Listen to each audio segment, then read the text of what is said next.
देखो आपका सॉल्यूशन, देखो सॉल्यूशन जो फर्स्ट चैप्टर है, सॉल्यूशन में फर्स्ट आता है कि solution are the homogeneous mixture of two और मोर दैन टू कंपोनेंट्स। ठीक है, इसमें कई सारे टर्म्स आ रहे हैं। एक तो होमोजेनियस आ रहा है, फिर कंपोनेंट आ रहा है। वन बाय वन हम समझते हैं होमोजेनियस का क्या मतलब होता है, कंपोनेंट का क्या मतलब होता है। होमोजेनियस मतलब आप समझो कि जैसे आपने शुगर लिया प्लस वाटर लिया, ठीक है, शुगर को मिक्स कर लिया वाटर में, ठीक है। तो जब आप सॉल्यूशन फाइनली जो प्रिपेयर होता है वो थ्रू आउट जब आप देखोगे तो यूनिफॉर्म दिखता है। कुछ भी ऐसा नहीं होता है कि यहाँ पे ज़्यादा शुगर दिख रहा है, यहाँ पे कम शुगर दिख रहा है, ऐसा तो नहीं होता है ना। थ्रू आउट यूनिफॉर्म दिखता है, आपका एक जैसा ही दिखता है, ठीक है। इस तरह के सॉल्यूशन को क्या बोलते हो आप, होमोजेनियस सॉल्यूशन बोलते हैं, ठीक है। जहाँ पे यूनिफॉर्म कंपोजिशन एक जैसा ही दिखता हो, ठीक है, उसको आप क्या बोलोगे, होमोजेनियस बोलोगे। तो होमोजेनियस का क्या मतलब है, यूनिफॉर्म कंपोजिशन।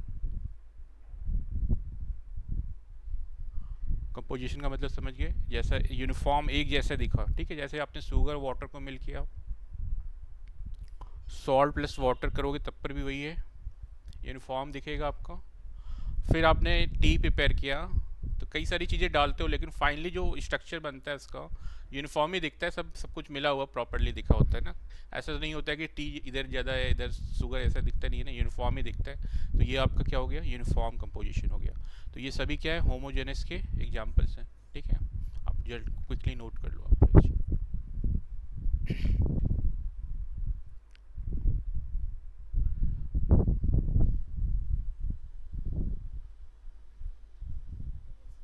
ठीक है, अब देखो होमोजेनस वेक्टर बता ही दिया हमने, यूनिफॉर्म हो गया आपका। हेट्रोजेनस में इसका रिवर्स होगा। फॉर एग्जांपल जैसे आपने लिया सैंड को आपने मिक्स किया विथ वाटर, ठीक है। सैंड को मिक्स करोगे तो आप क्या क्या करेगा, वो सैंड क्या होता है बॉटम में सेट हो जाएगा, सेटल हो जाएगा, ऐसे कुछ हो जाएगा।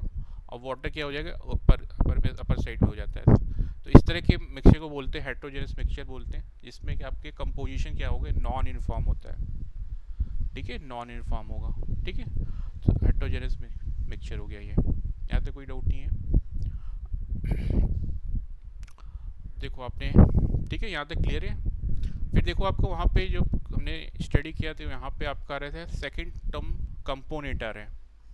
कंपोनेंट्स का मतलब ये हो गया यहाँ पे, जैसे आपने कहा कि होमोजेनस मिक्सचर में आपने शुगर प्लस सॉल्ट को मिक्स, शुगर प्लस वाटर को लिया है, ठीक है।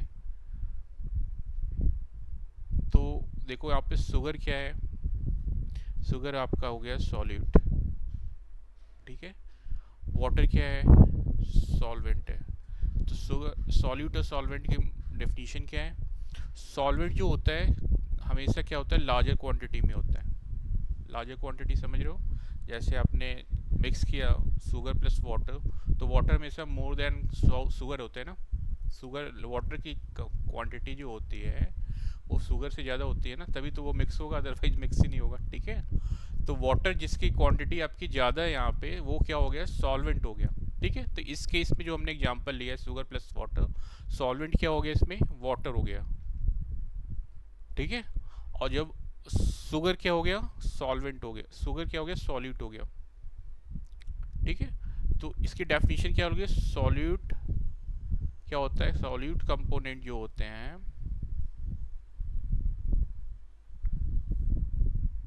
That is present in less quantity, ठीक है। सॉलिड कंपोनेंट क्या होंगे, लेस क्वांटिटी में होंगे, ठीक है। कंपोनेंट्स के टू पार्ट्स होते हैं, एक होता है सॉल्यूट, एक होता है सॉल्वेंट, ठीक है। तो कंपोनेंट टू टाइप्स हो गया, एक सॉल्यूट हो गया, एक सॉल्वेंट हो गया। सॉल्यूट की डेफिनेशन ये है कि जो क्वांटिटी में कम होगा आपका, उसको आप बोलोगे सॉल्यूट। और जो सॉल्वेंट का मतलब ये होता है जिनकी क्वांटिटी ज़्यादा होगी, वो उसको आप बोलोगे सॉल्वेंट, ठीक है। तो जब भी आप शुगर को वाटर में मिलाते हो, मिक्स करते हो, तो फाइनली जो सॉल्यूशन प्रिपेयर होके आता है वो किस फॉर्म में होता है, वाटर की फॉर्म में दिखता है। यानी कि इससे ये आप कह पा रहे हो कि जब भी जो फाइनल सॉल्यूशन का स्ट्रक्चर कैसा होगा वो डिपेंड करता है सॉल्वेंट पे। सॉल्वेंट अगर मेरा लिक्विड है तो लिक्विड के फॉर्म में आ जाएगा, गैस के फॉर्म में होगा तो गैस के फॉर्म में आ जाएगा, अगर सॉलिड के फॉर्म में है तो सॉलिड के। तो आप यहाँ पे पॉइंट मार्क करके लिख लो। तो फाइनल सॉल्यूशन स्ट्रक्चर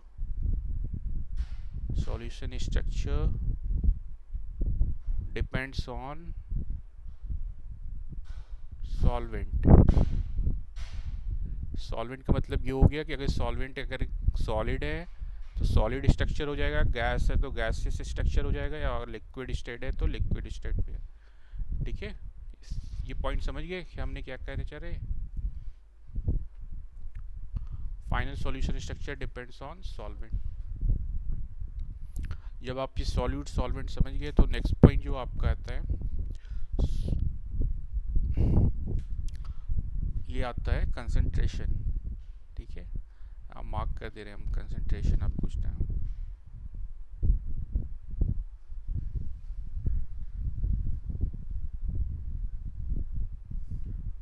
कंसंट्रेशन में आप देखो एग्जांपल हमने लिया है, जैसे 2 ग्राम ऑफ सॉल्ट में मिक्स किस में कर रहे हो आप, 100 ml वाटर में। ठीक है, और इसके बाद आपने 200 ग्राम, देखो कितना आप 100 टाइम्स ले लिया आपने, 100 टाइम्स हो गया ग्राम सॉल्ट को जब आप 100 ml वाटर में मिक्स कर रहे हो, तो जो आपका जो टेस्ट आएगा वो थोड़ा सा अलग होगा ना। यहाँ पे काफ़ी कम क्वांटिटी में आपका सॉल्यूट, ये जो सॉल्ट क्या है, ये सॉल्यूट है, 100 ml की क्या है, सॉल्वेंट है। तो जब आप सॉल्यूट के क्वांटिटी कम ले रहे हो कंपेयर टू द, इस केस में कम है, इसमें क्या है, ज़्यादा है। तो जो टेस्ट आपका फाइनल है वो किस पे डिपेंड कर रहा है, सॉल्यूट की क्वांटिटी पे ना। तो यानी आप यही कह सकते हो कि कंसंट्रेशन डिपेंड्स ऑन क्या, सॉल्यूट। मतलब आप कह सकते हो कि कंसंट्रेशन बेसिकली क्या रिप्रेजेंट करता है, कि जो फाइनल सॉल्यूशन है उसमें सॉल्यूट की क्वांटिटी क्या है, सॉल्वेंट की क्वांटिटी क्या है, ये हमें बताना होता है। ठीक है, तो इस एग्जांपल से समझ गए कि आप अगर 2 ग्राम ऑफ सॉल्ट लोगे तो कंसंट्रेशन कुछ अलग होगा। कंसंट्रेशन मतलब कि ये, इसे बोलते हैं केमिस्ट्री के टर्म में डाइल्यूट होगा। ठीक है, और अगर क्वांटिटी ज़्यादा है तो इसे बोलते हैं कंसंट्रेट। ठीक है, तो डाइल्यूट टर्म क्लियर है, कंसनट्रेटेड टर्म क्लियर है। तो ये टर्म किससे रिलेटेड है, कंसंट्रेशन से रिलेटेड है। ठीक है,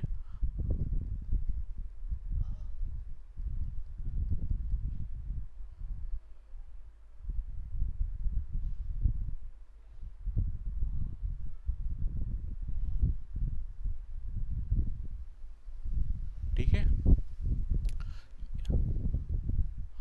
तो भाई फाइनली जब आप कंसंट्रेशन कर लिया, सॉल्यूट कर लिया, सॉल्वेंट कर लिया, तो जब आप देखो किसी भी सॉल्यूशन में आप बताते हो, ठीक है, सॉल्यूशन जब बता रहे हो तो देखो सॉल्यूशन में जैसे रफली हमें बताना हो कि यहाँ पे आपने बता दिया इतना ग्राम शुगर ले लिया हमने, शुगर ज़्यादा है कंपेयर टू द वाटर, ये हमारे क्या आ गया, जनरल लैंग्वेज का, जनरल लैंग्वेज बोलने का तरीका हो गया। लेकिन केमिस्ट्री में ऐसा कुछ नहीं बोलते, वहाँ पे क्या करते हैं, वहाँ फिक्स चीज़ें बताते हैं कि भाई ये सॉल्वेंट कितना है, शुगर क्या है, कितना अमाउंट है। मतलब हमें कहने का ये मतलब है कि वहाँ केमिस्ट्री में आप फिक्स बताओगे सॉल्यूट की क्वांटिटी कितनी है, सॉल्वेंट की क्वांटिटी कितनी है, हमें जनरल लैंग्वेज में बातें नहीं करनी है। ठीक है, तो जब आप इस तरह से फिक्स बताना होता है तो उस तरह से 2 मेथड है हमारे पास बताने का, एक तो होता है क्वालिटेटिव मेथड, दूसरा होता है क्वांटिटेटिव मेथड। ठीक है, ये क्या बताने का तरीका है, कंसंट्रेशन बताने का। ठीक है, कंसंट्रेशन का मतलब हमने यही समझा था कि सॉल्यूट की क्वांटिटी क्या है, सॉल्वेंट की क्वांटिटी क्या है, यही बताना होता है इन सॉल्यूशन। ठीक है, तो कॉन्सेंट्रेशन को आप 2 तरीके से मेजर कर सकते हैं, एक क्वालिटेटिव मेथड है, एक क्वांटिटेटिव मेथड है। ठीक है, जो आपके सिलेबस में है। ठीक है,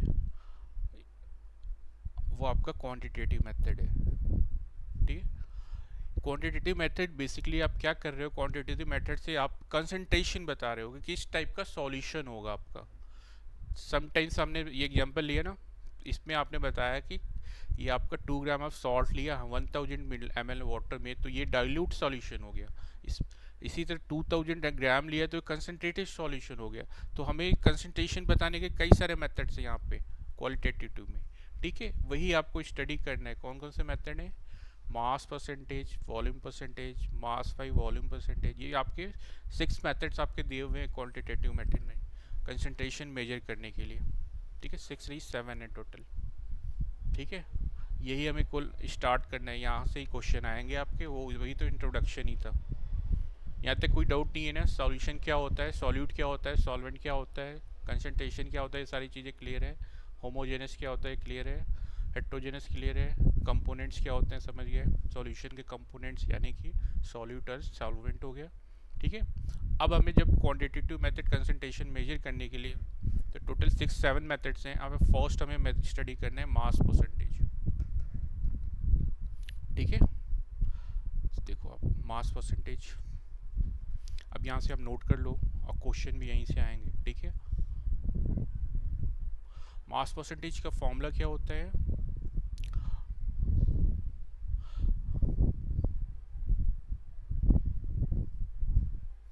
ये हम बेसिकली कंसंट्रेशन शो करने का मेथड है। ठीक है, फर्स्ट मेथड हम स्टडी कर रहे हैं मास परसेंटेज।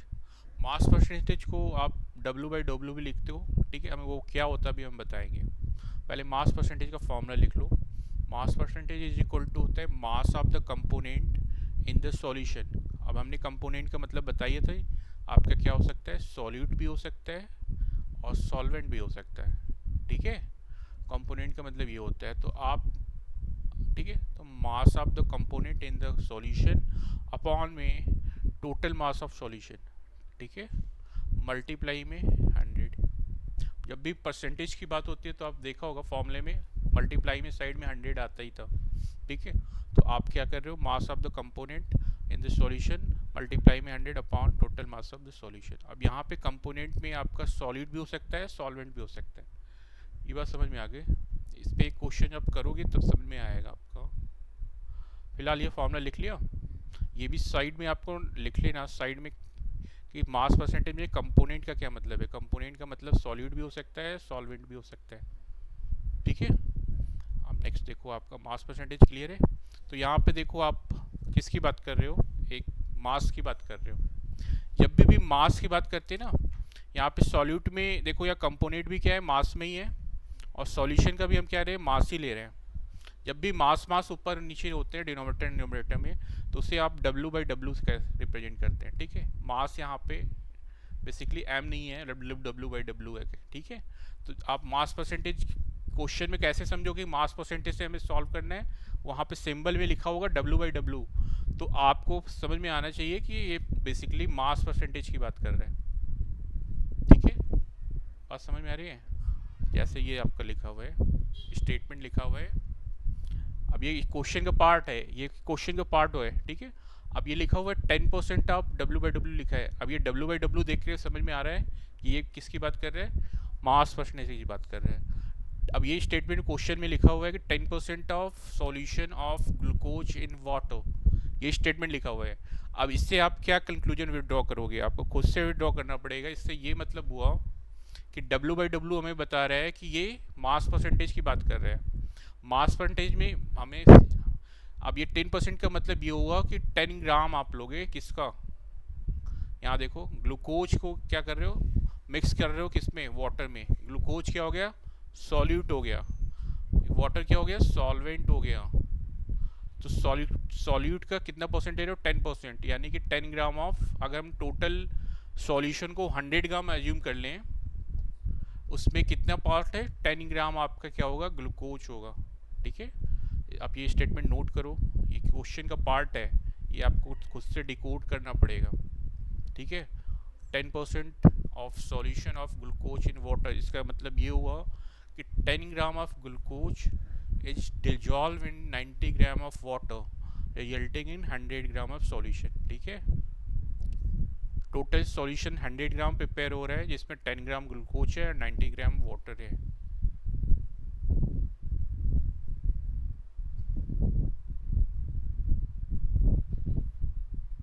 क्लियर है? यहाँ तक कोई डाउट? सेकेंड देखो आपका क्लियर है, मास बाई मास परसेंटेज अब यहाँ पे हो गया। अब सेकेंड जो होता है वॉल्यूम परसेंटेज होता है। वॉल्यूम परसेंटेज को अगेन यहाँ वी बाई वी लिखेंगे, ठीक है। तो फॉर्मूला फर्स्ट लिखो आप, वॉल्यूम परसेंटेज का फॉर्मूला क्या होता है। मास परसेंटेज भी हमने सॉलिड को भी मास में लिया था, सॉल्वेंट को भी दोनों सॉल्यूशन को भी मास में लिया था। वॉल्यूम परसेंटेज में हम सॉलिड को भी वॉल्यूम में लेंगे और सॉल्यूशन को भी वॉल्यूम में ही लेंगे। देख रहे हो, volume of the component divide में total volume of solution multiply में 100। समझ में आ गया? मास और वॉल्यूम में डिफरेंस क्या है? सिंबल आपका वी है, इसका ये मतलब हुआ कि जब भी क्वेश्चन में वी आएगा इसका ये मतलब हुआ कि हमें वॉल्यूम परसेंटेज लेना है, ठीक है। स्टेटमेंट क्वेश्चन में ऐसा कुछ लिखा है, 10% इथेनॉल सॉल्यूशन इन वाटर, ऐसा कुछ लिखा हुआ है, ठीक है। और ये सिंबल लिखा हुआ है वी बाई वी। इससे ये समझ में आ रहा है कि ये वॉल्यूम परसेंटेज की बात कर रहा है। और वॉल्यूम परसेंटेज का ये मतलब हुआ 10%, अगर इसका परसेंटेज की बात कर रहा है, परसेंटेज में हम टोटल सॉल्यूशन को एज्यूम कर ले रहे हैं 100 ml है, ठीक है।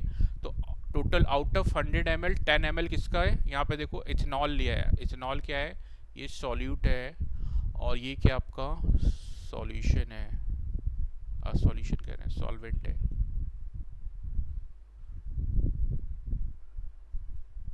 ठीक है। सॉल्यूट को मिक्स कर रहे हो आप सॉल्वेंट में, सॉल्यूट हो गया एथनॉल और सॉल्वेंट हो गया वाटर हो गया।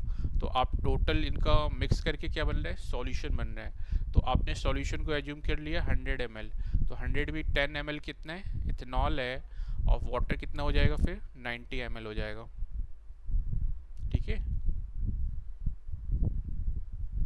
तो यहाँ पे देखो वॉल्यूम की बात कर रहे थे, तो यहाँ पे देखो ml लिखा है, ये क्या है? यूनिट वॉल्यूम की होती है, ठीक है। बात समझ में आए?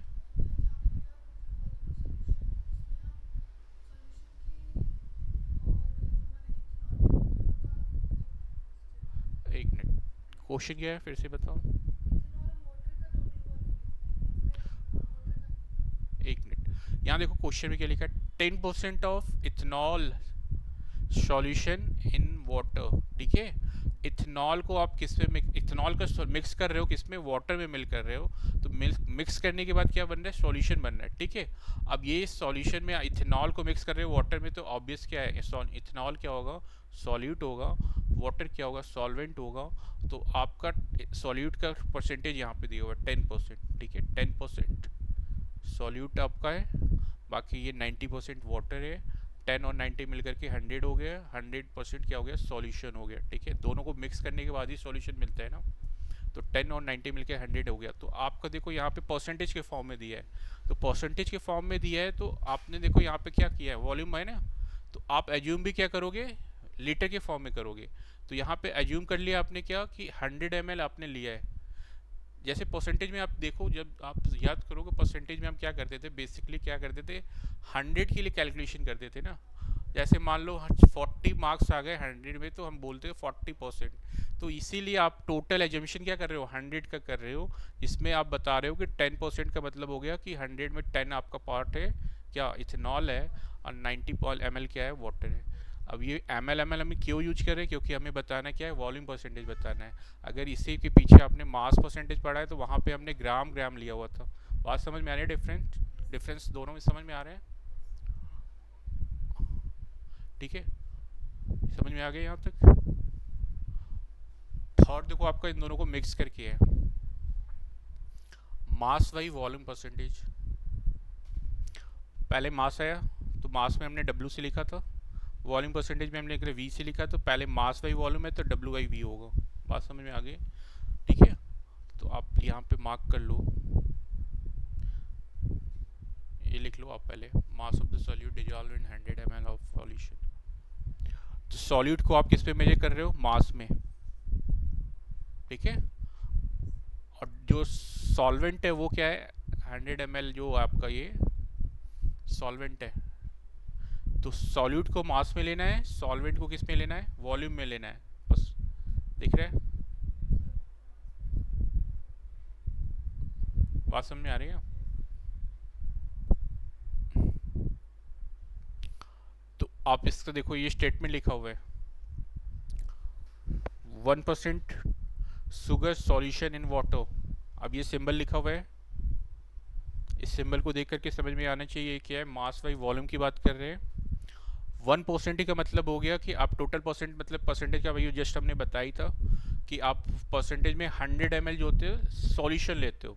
तो 100, यहाँ पे आप देखो मास बाई वॉल्यूम है, तो आप सॉल्यूशन को क्या लिया, 100 ml लिया। अब जो सॉल्यूट है उसको किस पे लोगे, ग्राम में लोगे ना, W/V है ना, ये डिफरेंस है। यहाँ पे सॉल्यूट को लेना है ग्राम में, और जो सॉल्वेंट है उस जिसमें मिक्स कर रहे हो उसको आप वॉल्यूम या ml में लोगे। तो ये इसका मतलब हो गया कि आपका 1 ग्राम ऑफ शुगर आप डिजॉल्व कर रहे हो वाटर, ठीक है, 100 ml ऑफ सॉल्यूशन फॉर्म हो रहा है। ये नोट कर लो आपका।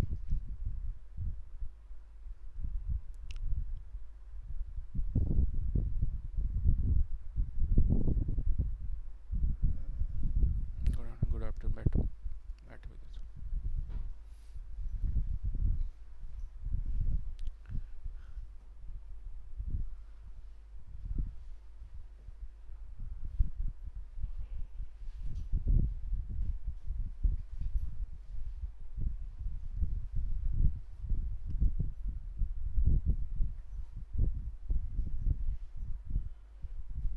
ठीक है, ये तीनों चीज़ें क्लियर है। एक क्वेश्चन हम से कर लेते हैं तो क्लैरिटी ज़्यादा होगी आपको। है तो और भी है, लेकिन हम क्वेश्चन पहले एक कर लेते हैं, ठीक है।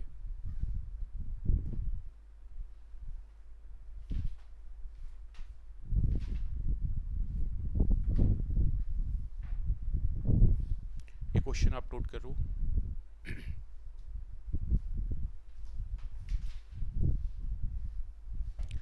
Calculate the mass percentage. हमने मास परसेंटेज किया है अभी फर्स्ट, तो यही फाइंड करना है। Calculate the mass percentage of benzene. Benzene का मॉलिक्यूलर फार्मूला होता है 6,6,S6, ठीक है। And the carbon tetrachloride CCl4 if 20 gram of benzene is dissolved in 122 gram of carbon tetrachloride.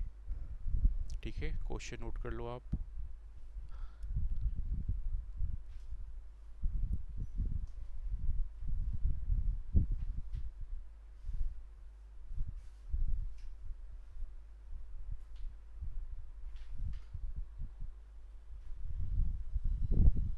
Question समझ में आ गया? देखो आप ये कर क्या रहे हो, कैलकुलेट अभी मास परसेंटेज करना है। मास परसेंटेज का आपका फॉर्मूला जस्ट अभी देखा ही है, क्या होता है, मास ऑफ द बेंजीन जो आप सॉल्यूट लेते हो upon mass of the solution लेते हो, ठीक है। तो यहाँ पे सॉल्यूट क्या है, बेंजीन है आपका C6H6। इस और कार्बन टेट्राक्लोराइड में आप क्या कर रहे हो, डिजॉल्व कर रहे हो, लिखा है ना 22 ग्राम आप बेंजीन इस पे डिजॉल्व कर रहे हो 122 ग्राम ऑफ कार्बन टेट्राक्लोराइड में, ठीक है। तो ये आपका कार्बन टेट्राक्लोराइड क्या हो गया, आपका सॉल्वेंट, जिसमें आपने मिक्स किया है किसको, बेंजीन को, ये सॉल्यूट हो गया, ठीक है। सॉल्यूट हो गया, ये सॉल्वेंट हो गया। तो आप जब मास परसेंटेज का फॉर्मूला, जैसे आप देखो अपनी कॉपी में, मास परसेंटेज का फॉर्मूला आपने लिखा है मास ऑफ द सॉल्यूट या सॉल्वेंट, ठीक है। तो इस केस में इस किसने पूछा है, सॉल्यूट का पूछा हुआ उसने, ठीक है। तो सॉल्यूट यानी इस केस में क्या है, सॉल्यूट मेरा बेंजीन है, क्लियर है। तो मास ऑफ द बेंजीन हम फर्स्ट फाइंड करेंगे, फिर उसके बाद मास ऑफ द सॉल्यूशन फाइंड करेंगे, फिर से मल्टीप्लाई कर देंगे 100 का, ठीक है। ऑलरेडी गिवन है, हमें फाइंड करने की जरूरत नहीं है। 22 ग्राम गैर है बेंजीन मिक्स कर रहे हो आप किसमें, 122 ग्राम में। तो भाई आपका सॉल्यूशन कैसे प्रिपेयर होता है, ठीक है। 122 तो मेरा सॉल्वेंट हो गया, 22 मेरा सॉल्वेंट है, तो सॉल्यूशन दोनों को मिक्स करेंगे तभी आएगा ना। तो भाई इसीलिए हमने 122 और प्लस 122 किया। ये मेरा क्या है, सॉल्यूशन का मास है। मास ऑफ द बेंजीन क्या है, ऑलरेडी गिवन है 22 ग्राम। इसे आप लिखो और इसे सॉल्व करके फाइनली आंसर है 15.28, ठीक है। क्वेश्चन इसी तरह के आते हैं सेक्शन में, आपको पता होना चाहिए, ऐसे प्रैक्टिस अच्छे से करो आप, ठीक है।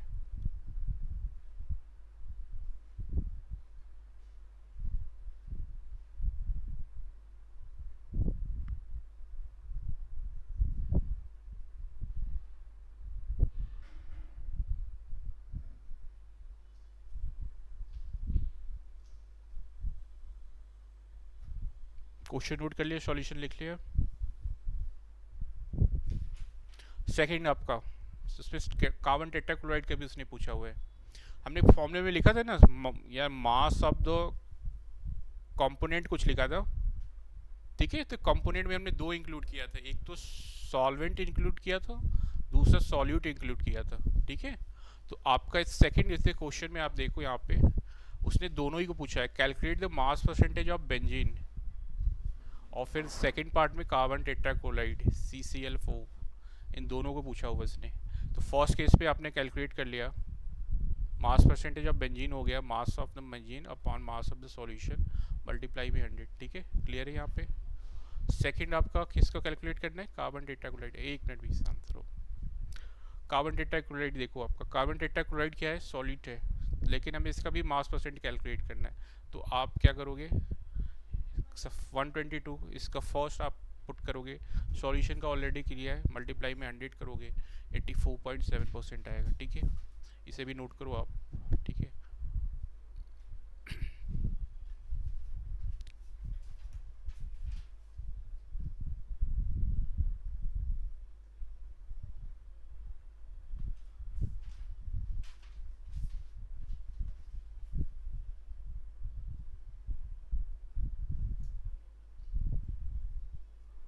ठीक है, आप यहाँ तक आज प्रैक्टिस कर लो, जाके फॉर्मूले प्रैक्टिस करो। अब इसके आगे भी टर्मिनोलॉजी है बताई थी, टोटल 7 हमें स्टडी करना है, जिसमें हमने 3 टाइप्स देख लिया है, ठीक है। आप जितना करवा दिया है मैथ्स में भी और फिजिक्स केमिस्ट्री में, जाके आप प्रिपरेशन करते रहो डेली आप, ठीक है। आज के लिए इतना ही करते हैं, ठीक है। चलो, हमने बता दिया, क्वेश्चन वही कर लो, आप प्रैक्टिस करके आना कल, क्योंकि एफर्ट्स आपको भी करना पड़ेगा, ठीक है। अब करो जल्दी से।